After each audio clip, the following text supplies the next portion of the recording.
Private రంగంలో పనిచేస్తున్న లక్షలాది మంది ఉద్యోగులకు కేంద్ర ప్రభుత్వం తీపి కబురు అందించింది.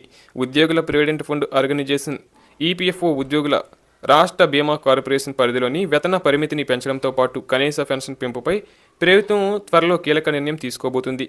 దీనిపై కేంద్ర కార్మిక ఉపాధి శాఖ మంత్రి మన్సుఖ్ మాండవీయ ఈ విషయమై సానుకూల సంకేతాలు ఇచ్చినట్లు సమాచారం.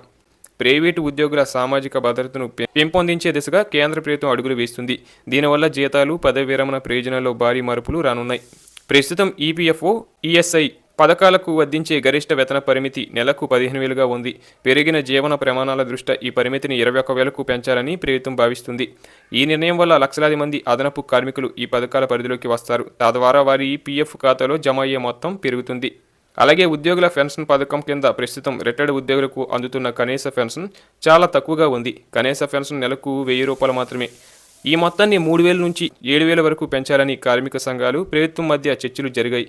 దీనిపై త్వరలోనే అధికారిక ప్రకటన వెలువడే అవకాశం కూడా ఉంది.